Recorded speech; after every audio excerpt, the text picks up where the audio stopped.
16واں step کہ نبی صلی اللہ علیہ وسلم، بخاری اور مسلم کی حدیث ہے، جب سجدے کے لیے جاتے تو آپ صلی اللہ علیہ وسلم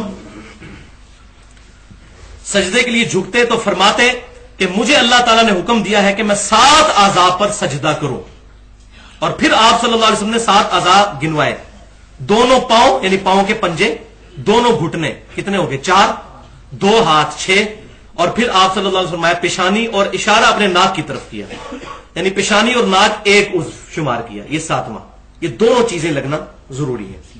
اچھا، اور ابو داؤد میں الفاظ ہیں کہ آپ صلی اللہ علیہ وسلم فرماتے ہیں کہ جب تم سجدے میں جاؤ تو اونٹ کی طرح نہ بیٹھو، بلکہ تم پہلے ہاتھ لگاؤ اور بعد میں گھٹنے۔ اب لوگ یہاں پر بحث کر رہے ہیں جی اونٹ اس طرح نہیں بیٹھتا تو اس طرح بیٹھتا، وہ بھائی میرے اونٹ کو چھوڑے، اونٹ کو جس طرح بٹھانا تھا نبی صلی اللہ علیہ وسلم خود بٹھا کے گئے ہیں۔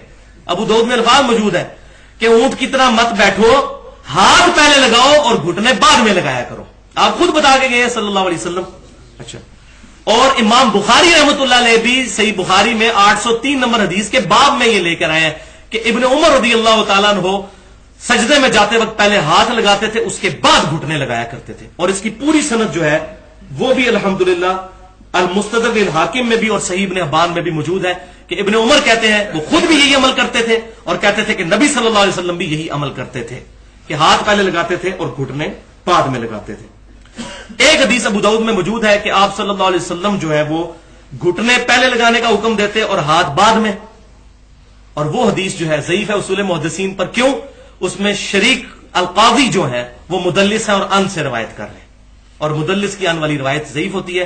اگر کوئی کہتا نہیں ہوتی تو پھر وہ اس حدیث کو بھی یاد کر لے کہ جو اپنے جاہلی نسب پر فخر کرے وہ یہ کر لے، اس میں حسن بصری مدلس تھے، اس میں شریک مدلس۔ ہم یہ نہیں میٹھا میٹھا ہاپ ہاپتے کوڑا کوڑا تھو تھو، ایک اصول رکھیں گے۔ اور میں نے کئی اہل حدیث بھائیوں کو بتایا کہ آپ لوگوں کی یہ مسجد میں جو حدیث لکھی یہ ضعیف ہے، رکوع میں جو قیام میں سینے پہ ہاتھ باندھنے والی جو حدیث انہوں نے لکھی ہے وہ ضعیف ہے، جو میں نے بیان کی وہ ٹھیک ہے۔ ابن خزیمہ سے وائل بن حجر کہتے ہیں کہ نبی صلی اللہ علیہ وسلم دایاں ہاتھ بائیں پر سینے پر باندھتے تھے، یہ روایت ضعیف ہے، اس میں سفیان ثوری مدلس ہے۔ جس طرح ابن مسعود رضی اللہ تعالیٰ عنہ ترمذی کی بغیر رفع الیدین والی حدیث میں سفیان ثوری مدلس ہے، اس میں بھی سفیان ثوری مدلس ہے، لہذا یہ بھی ضعیف ہے۔ تو میں اس میں الحمدللہ کوئی ضعیف روایت نہیں بیان کر رہا، جو چاہے میرے حق میں بھی تھی میں نے نہیں بیان کی، ایمانداری کے ساتھ الحمدللہ۔ 17واں پوائنٹ رسول اللہ صلی اللہ علیہ وسلم بخاری اور مسلم میں ہے کہ آپ صلی اللہ علیہ وسلم سجدے میں ناک اور پیشانی زمین پر خوب جما کر رکھتے، اپنے بازوؤں کو اپنے پہلوؤں سے لگ کر دیتے، دونوں ہتھیلیاں کندھوں کے برابر زمین پر رکھتے، اور اپنے کانوں کو کانوں کے برابر بھی رکھتے، دونوں طرح ثابت ہے۔ اور سجدے میں آپ صلی اللہ علیہ وسلم اپنے ہاتھ زمین پر رکھتے تو نہ انہیں بچھاتے اور نہ ہی بوجھ سمیٹتے، اور آپ صلی اللہ علیہ وسلم اپنے پاؤں کی انگلیاں قبلہ رخ رکھ لیتے اور پاؤں کی دونوں ایڑیاں ملا لیتے۔ پچھلے سارے الفاظ تو بخاری اور مسلم میں اور سنن ابی داؤد نسائی میں ہے، یہ آخری الفاظ جو ہے کہ ایڑیاں جوڑ لیتے سجدے میں، یہ الفاظ المستدرک الحاکم میں صحیح سند کے ساتھ موجود ہے، اور الحمدللہ صحیح ابن حبان میں بھی موجود ہے کہ سیدہ عائشہ کہتی ہے میں نے نبی صلی اللہ علیہ وسلم کو سجدے میں اس حال میں دیکھا کہ آپ کی دونوں جو ایڑیاں ہیں جو ملی ہوئی تھی۔ اب یہاں پر صرف اہل حدیث بھائی سنت پر عمل کرتے ہیں، لیکن وہ دوسری بہت بڑی خرابی میں مبتلا ہے کہ وہ خالی ایڑیاں جوڑی ہوتی ہیں اور پاؤں کے پنجے قبلہ رخ نہیں ہوتے مڑ کے، بعض میں پاؤں اٹھائے بھی ہوتے ہیں، تو یہ بات غلط ہے۔ پاؤں اگر اٹھ جاتے نماز ٹوٹتی نہیں ہے، دوبارہ پاؤں نیچے رکھ لیں۔ یہ بڑا عجیب مشہور ہے کہ جی وہ سجا جڑا انگوٹھا ہوتا ہے قلعہ ہوتا ہے نماز کا، دایاں انگوٹھا اگر پاؤں کا ہل گیا تو نماز ٹوٹ گئی، کوئی ایسی بات نہیں۔ ایون بار شریعت میں مفتی امجد علی صاحب نے بھی اس کی مخالفت کی ہے، یہ حنفیوں کے نزدیک بھی کہیں نہیں ہے، ورنہ تو واضح حدیثیں موجود ہیں کہ جب نبی صلی اللہ علیہ وسلم کی بخاری اور مسلم میں حدیث ہے کہ آپ صلی اللہ علیہ وسلم کے ساتھ عبداللہ بن عباس نماز پڑھ رہے تھے تو بائیں طرف وہ آگے کھڑے ہو گئے، تو آپ صلی اللہ علیہ وسلم نے ان کو اپنے مبارک ہاتھوں سے کان سے پکڑ کے اپنے دائیں طرف کھڑا کیا تو ان کا تو انگوٹھا ہل گیا تھا۔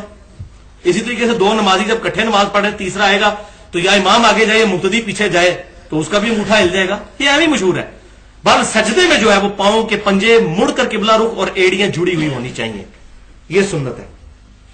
اور بخاری اور مسلم کی حدیث ہے کہ نبی صلی اللہ علیہ وسلم نے فرمایا سجدے میں اعتدال کرو، کتے کی طرح بازو نہ بچھاؤ، اپنی ہتھیلیاں زمین پر رکھو اور کونیاں اٹھا کر رکھو، ہتھیلیاں زمین پر ہوں گی کونیاں اٹھا کر، اور یہ تخصیص خالی مردوں کے لیے نہیں عورتوں کے لیے بھی ہے، یہ بات بھی یاد رکھیے گا، کیونکہ عورتوں اور مردوں کی نماز میں کوئی فرق صحیح احادیث میں روایت نہیں ہوا۔ ہاں بعض لوگوں نے کتابیں ضرور لکھی اور چھوٹے موٹے فرق بیان کیے، لیکن ایسی کوئی بات نہیں ہے، جنرل وہی حدیث ہے، صلو کما رأیتمونی اصلی، نماز اس طرح پڑھو جس طرح کہ مجھے نماز پڑھتے ہوئے دیکھتے ہو. اور اگر آپ اب دیکھیں جو غیر مسلم مسلمان ہو رہے ہیں وہ نمازیں ان کی عورتیں بھی مردوں کی طرح ہی پڑھتی ہیں. باقی یہ کہنا نہیں وہ پردہ نہیں اور یہ نہیں وہ نہیں، تو عورتوں کے لیے جگہ ہی الگ ہوتی ہے نماز پڑھنے کی، وہ عورتوں میں ہی نماز پڑھیں گے. اس حساب سے اگر پردہ نہیں ہے تو پھر مردوں کا بھی تو پردہ ہونا چاہیے، ان کو بھی اس طرح بچھ کے سجدہ کرنا چاہیے. اور آپ صلی اللہ علیہ وسلم فرما رہے ہیں کتے کی طرح بازو مت بچھاؤ. تو بالکل یہ کڑک ہو کے جس طرح مرغیاں بیٹھ جاتی ہیں اس طریقے سے نماز پڑھنا، یہ جس طرح عورتیں عموماً پڑھتی ہیں، یہ ثابت نہیں ہے صحیح سند کے ساتھ. 19 نمبر سٹیپ، رسول اللہ صلی اللہ علیہ وسلم سجدوں میں دعائیں جو فرماتے تھے وہی دعائیں ہیں جو رکوع میں ہیں، صرف فرق ہے ایک، وہاں سبحان ربی العظیم اور یہاں سبحان ربی الاعلی پڑھنے کا حکم دیتے. صحیح مسلم میں بھی ہے، سنن نبی داؤد میں بھی، سنن ابن ماجہ میں بھی. باقی وہی ہیں سبحانک اللہم ربنا وبحمدک اللہم اغفر لی اور سبوح قدوس رب الملائکۃ والروح. اب آ جائیے سنت جلسے جو ہے نماز کے. 20 نمبر سٹیپ، رسول اللہ صلی اللہ علیہ وسلم جب سر مبارک اٹھاتے سجدے سے تو آپ صلی اللہ علیہ وسلم بایاں پاؤں بچھا کر اس پر بیٹھ جاتے اور دائیں پاؤں کو کھڑا کر لیتے. یہ صحیح بخاری میں موجود ہے. اور سنن نبی داؤد اور سنن نسائی اور سنن ابن ماجہ میں ہے کہ آپ صلی اللہ علیہ وسلم دونوں سجدوں کے درمیان جب بیٹھتے تو پڑھتے رب اغفر لی رب اغفر لی. کیا پڑھنا ہے؟ رب اغفر لی 2 دفعہ. اور الحمدللہ بہار شریعت میں مفتی امجد علی صاحب جو احمد بریلوی صاحب کے خلیفہ ہیں انہوں نے بھی لکھا ہے کہ 2 سجدوں کے درمیان رب اغفر لی پڑھنا چاہیے 2 دفعہ. لیکن پڑھتے کو نہیں لوگ، لیکن انہوں نے ایمانداری کی یہ حدیث لکھ دی. اس کے علاوہ بھی دعائیں ثابت ہیں صحیح سند کے ساتھ. نبی صلی اللہ علیہ وسلم سے تو یہ چیز ثابت نہیں، وہ روایت جو ہے وہ ضعیف ہے اصول محدثین پر جو ترمذی ابو داؤد میں ہے. حبیب بن ابی ثابت جو ہے اس میں مدلس راوی ہیں، ان سے روایت کر رہے ہیں کہ آپ صلی اللہ علیہ وسلم 2 سجدوں کے درمیان پڑھتے تھے اللہم اغفر لی وارحمنی واہدنی وعافنی وارزقنی. لیکن اس کی ایک صحیح سند مل گئی ہے کہ مقبول تابعی رحمۃ اللہ علیہ المصنف ابن ابی شیبہ میں آتا ہے کہ وہ یہ دعا پڑھتے تھے. اور صحیح مسلم میں ہے کہ آپ صلی اللہ علیہ وسلم نے ایک صحابی کو یہ دعا نماز میں پڑھنے کے لیے سکھائی تھی. لہذا یہ درود شریف کے بعد بھی یہ دعا پڑھی جا سکتی ہے اور 2 سجدوں کے درمیان پڑھنا بھی جائز ہے.